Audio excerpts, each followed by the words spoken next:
शुरुआत ही रक्तदान शिविर से होना है और दोनों तीनों तिथियों पे कार्यक्रम होंगे। हमारा प्रयास होना चाहिए उस समय हम वॉलेंट्री ब्लड डोनेशन के लिए लोगों को प्रेरित करें। ब्लड बैंक में उतनी व्यवस्था नहीं तो हम उनके ब्लड ग्रुप जांच करके अपने पास रखें और आवश्यकता पड़ने पर जरूरतमंद को उपलब्ध करवाने में योगदान दें, जिससे पेशेवर रक्तदाताओं के द्वारा किए जाने वाले स्वास्थ्य के साथ खिलवाड़ को हम रोक पाने में सफल हो जाएं। हमें उन सभी कार्यक्रमों को अपने यहां लागू करने की तैयारी करनी चाहिए जो छोटी दिखती हैं, लेकिन ये छोटी छोटी चीजें बाद में हमारे लिए एक समस्या खड़ी करती है, एक समस्या खड़ी करती है। आपने अभी देखा होगा नेपाल में क्या हो गया, यानी लोगों ने इग्नोर किया सोशल मीडिया, परिणाम क्या था, कैसी स्थिति हुई, विकास कैसे बाधित होता है, प्रगति कैसे बाधित होती है, कैसे लोगों के साथ खिलवाड़ हो जाता है। ये दृश्य कहीं और न हो, उसके लिए छोटी छोटी बातों पे ध्यान देना।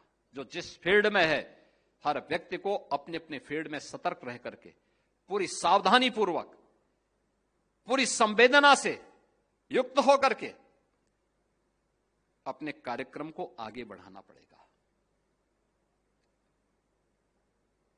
आज के नए युग के अनुरूप हमें अपने आप को तैयार करना होगा।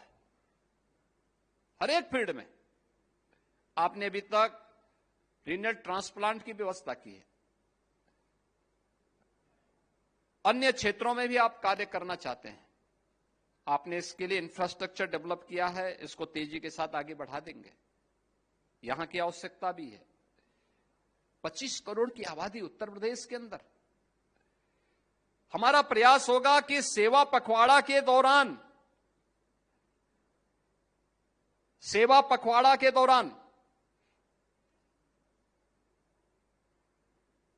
प्रदेश सरकार के द्वारा प्राथमिक स्वास्थ्य केंद्रों में, सामुदायिक स्वास्थ्य केंद्रों में विशेष चिकित्सा शिविर लगेंगे, आरोग्य मेले लगेंगे। आरएमएल की टीम भी उसमें जाए, कुछ जगहों को लें और कुछ जगह जाकर के एकदम लोगों का एहसास होना चाहिए। दूसरा, लखनऊ में आप काम कर रहे हैं, आपने अपना जो हेल्थ सेंटर कम्युनिटी मेडिसिन का दिया है, rural health centre training centre, वह भी केवल लखनऊ में दिया होगा। किसी एस्पिरेशनल डिस्ट्रिक्ट में दीजिए, एस्पिरेशनल ब्लॉक में दीजिए। भारत नेपाल बॉर्डर के किसी जनपद का चयन करके वहां की उन जनजातियों के बीच में, थारू जनजाति रह रही है, तमाम ऐसी जातियां हैं जो घुमंतु हैं, स्वास्थ्य का ध्यान नहीं रखती, उन्हें स्वास्थ्य के प्रति जागरूक करने के लिए वहां कार्य करना चाहिए। और आज ये तब हमारे लिए महत्वपूर्ण है जब हमने medical colleges, 1 district 1 medical colleges की तरफ हम आगे बढ़ चुके हैं। 1 डिस्ट्रिक्ट 1 मेडिकल कॉलेज के लक्ष्य को जब हम प्राप्त कर रहे हैं, अब आरएमएल की वह स्थिति हो, किसी एक मेडिकल कॉलेज को अपने साथ जोड़ें और जोड़ करके उसको बेहतरीन मार्गदर्शन करें, उसको गाइड करें। आरएमएल को अब ये कार्य करना चाहिए, अब इसे तय करना चाहिए। हां ठीक है, हम उसको से अपना सैटेलाइट सेंटर बना रहे हैं। यहां के सुपर स्पेशलिस्ट, यहां के स्पेशलिस्ट वहां पर जाएं, सप्ताह में 1 दिन चले गए, कोई 15 दिन में एक बार गया, कोई महीने में एक बार गया। आप जाएंगे वहां एक नया कार्य संस्कृति विकसित होगी, लोगों को नए तरीके से कार्य करने का अवसर प्राप्त होगा, लोगों को सीखने का अवसर प्राप्त होगा। आपने देखा होगा ना, जो स्वामी विवेकानंद जी अक्सर एक बात की चर्चा करते हैं, वे कहते हैं कि एक बार दुर्भाग्य से एक मेंढक समुद्र का था, वह कोई ज्वार आया होगा, उसी में समुद्र बाहर निकल गया। निकलते निकलते वो भूल गया, वो एक कुएं में जाके गिर गया। कुएं में जाके गिरता है तो कुएं के अंदर मेढक देखते हैं उसको कि वे तो कहीं बाहर का आया है, कहां से आया है। लोगों ने पूछा उन लोगों ने कि वे कहां से आए हैं। उसने कहा मैं समुद्र से आया हूं। कहा समुद्र कितना बड़ा है? तो उसमें से कुएं के एक मेढक ने छलांग लगाई। कहा इतना बड़ा? कहा कि अरे इससे बहुत बड़ा है। कहा कितना बड़ा? उसने एक और छलांग लगाई। अब कुएं के अंदर कितनी कोई छलांग लगाएगा? तो उसने कहा उससे भी बड़ा। तो उसके बाद वे सब उस पर झपट पड़े। कहा तो झूठ बोलता है, इतना बड़ा हो ही नहीं सकता है। हमें उन क्षेत्रों में जाना चाहिए जहां पे अभी सुपर स्पेशलिटी की सुविधाओं का अभाव है। लोगों को पता लगना चाहिए कि हां हम भी कर सकते हैं और ये कार्य संभव है। वहां के स्पेशलिस्ट भी इसमें सहायक हो सकते हैं, वे मानसिक रूप से इसके लिए तैयार हों, आपका मार्गदर्शन मिलेगा तो हमारे वे संस्थान आपके लिए बहुत बड़ी भूमिका का निर्वहन कर सकते हैं उन क्षेत्रों में। अलग अलग वर्ष, एक वर्ष हमने सिद्धार्थनगर मेडिकल कॉलेज को लिया, एक वर्ष हमने अयोध्या के मेडिकल कॉलेज को ही ले लिया, अंबेडकर नगर के मेडिकल कॉलेज को ले लिया, या सुल्तानपुर के मेडिकल कॉलेज को ले लिया, या नेपाल बॉर्डर में ही करना है तो बलरामपुर है, बहराइच है, तो गोंडा है, लखीमपुर खीरी है, पीलीभीत है। इन सभी में किसी एक दो में जाकर के टीम जाकर के करिए।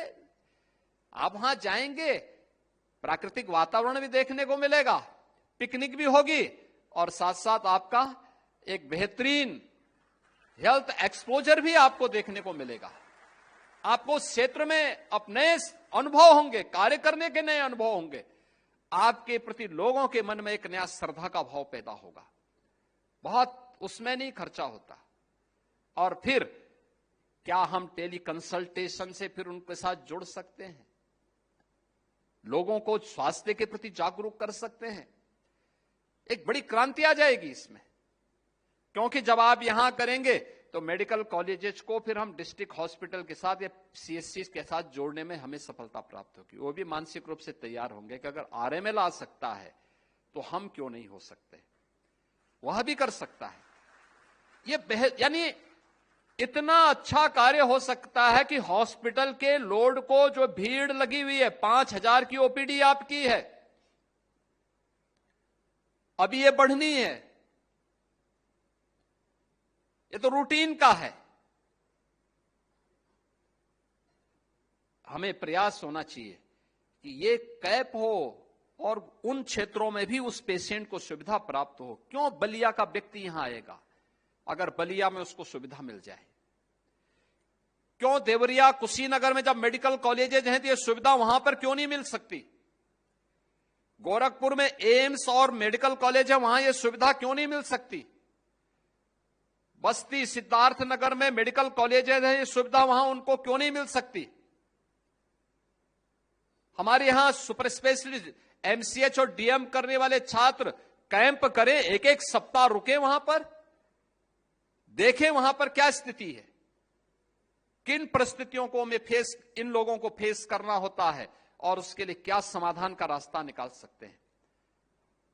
ये सब कार्य जब होगा तब हम विकसित भारत की एक सुदृढ़ नींव खड़ी कर पाएंगे। और 2047 में भारत जब अपनी आजादी का शताब्दी महोत्सव मना रहा होगा, तब हर नागरिक के चेहरे पर आरोग्यता की गारंटी भी हम दे पाएंगे बेहतरीन स्वास्थ्य केंद्रों के माध्यम से। इसकी शुरुआत आज से ही होनी चाहिए। यद्यपि पिछले 8 वर्ष में प्रधानमंत्री मोदी जी के मार्गदर्शन और उनकी विजनरी लीडरशिप के कारण हम लोगों ने इस दिशा में कई कदम बढ़ाए। अब याद करिए, मेडिकल कॉलेजेस की संख्या दुगनी से अधिक हो गई। प्रदेश में यहां के चिकित्सा संस्थानों में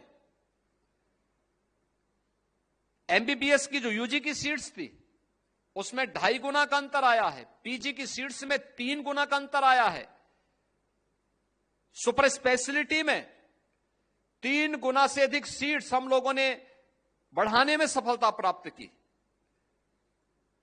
आज हर जनपद में आईसीयू की सुविधा है, मिनी आईसीयू भी है, डायलिसिस की सुविधा है हर जनपद में। हर जनपद में अब सीटी स्कैन भी 72 जनपदों में लग चुके हैं। ये सब सुविधाएं वहां पर प्राप्त हो रही हैं। आयुष्मान आरोग्य मंदिर के माध्यम से एक संजाल सा बिछा हुआ है, 2,500 से अधिक की संख्या में प्रदेश भर में वे अपनी सेवाएं दे रहे हैं। हम भी तो उनको टेली कंसल्टेशन के साथ जोड़ सकते हैं। टेक्नोलॉजी हो चुकी है, क्यों सर्दी जुकाम और सामान्य वायरल फीवर का व्यक्ति इन बड़े संस्थानों में खड़ा होगा और टेली कंसल्टेशन की सुविधा लेना। वो सामान्य रूप से जिस व्यक्ति को फीवर है वह इस सुविधा का भी लाभ ले सकता है, या पीएससी, सीएससी या डिस्ट्रिक्ट हॉस्पिटल के माध्यम से इन सुविधाओं का लाभ लेकर के अन्य पेशेंट की भी स्क्रीनिंग हो सकती है। यहां वो आए जो जरूरतमंद हो, कम भीड़ होगी, डॉक्टर ज्यादा उसके साथ ध्यान दे सकता है और हम बेहतरीन लक्ष्य को प्राप्त कर सकते हैं। और हमारा प्रयास इस दिशा में आगे बढ़ना चाहिए।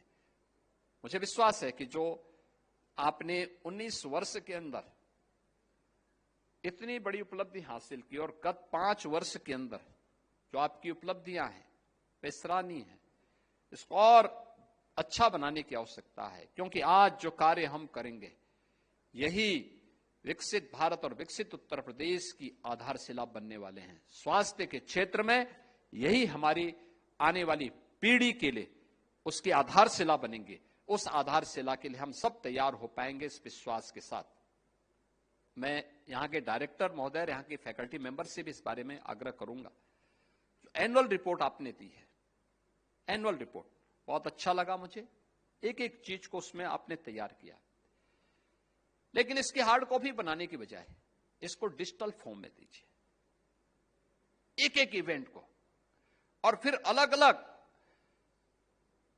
डिपार्टमेंट को अपने अपनी केस स्टडी को भी प्रस्तुत करने और पेटेंट फाइल करने के लिए भी तैयारी करने की दिशा में आगे बढ़ना चाहिए। एकदम आगे बढ़ने की आवश्यकता है।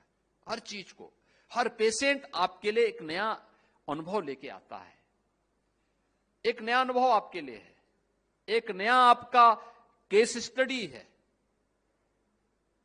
आप उस पर ट्रायल मत करिए, लेकिन केस स्टडी तो उस पर लिख सकते हैं, उन लक्षणों को लिख सकते हैं, उसकी बीएसटी को संभाल के रख सकते हैं, उसके जो यहां पर तमाम प्रकार की जांचें होंगी उनको भी अपने पास रखवाने की व्यवस्था कर सकते हैं। आपके लिए बहुत अच्छे कार्य, अच्छा एक बहुत अच्छी लाइब्रेरी वही आपके लिए तैयार कर देगी। और ये सभी चीजों डिजिटल फॉर्म में इसको तैयार करना, महीने की अपनी रिपोर्ट को प्रस्तुत करना, 15 दिन में या महीने में पतली पुस्तिका तैयार हो, विभाग से उसको उपलब्ध करवाइए। किस विभाग ने क्या काम किया है, कौन सा अच्छा काम हुआ है, इन सभी चीजों के लिए। क्योंकि ये पैसा का लेन देन तो ये सब सरकार का चलता ही रहेगा, सरकार पैसा देती रहेगी, आप अपने विकास कराएंगे।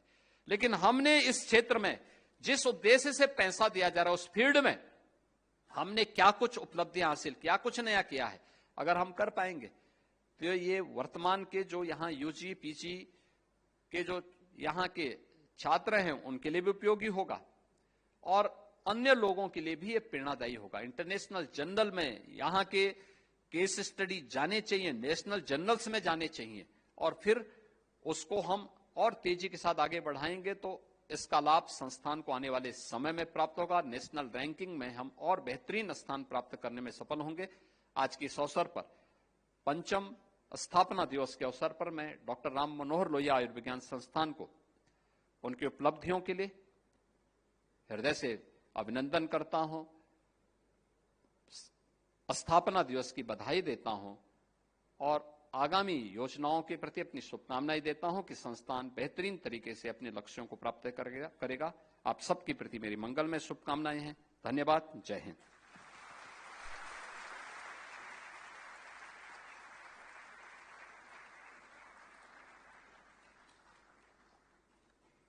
आपके प्रेरणादायी उद्बोधन और ऊर्जावाणी के लिए हार्दिक धन्यवाद माननीय मुख्य अतिथि महोदय।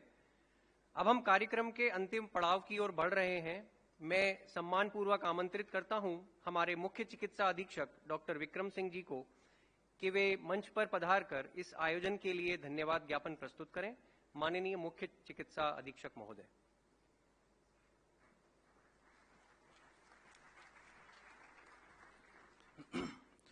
मंच पर उपस्थित सभी गणमान्य सदस्यों को मेरा सादर नमन। मैं डॉक्टर विक्रम सिंह, मुख्य चिकित्सा अधीक्षक राममनोहर लोहिया आयुर्विज्ञान संस्थान के 5वें स्थापना दिवस के कार्यक्रम का धन्यवाद ज्ञापन करते हुए गौरवान्वित महसूस कर रहा हूं। सर्वप्रथम मैं उत्तर प्रदेश के पूज्य मुख्यमंत्री योगी श्री आदित्यनाथ जी को हृदय से आभार व्यक्त करता हूं, जिनकी गरिमामयी उपस्थिति ने इस कार्यक्रम में एक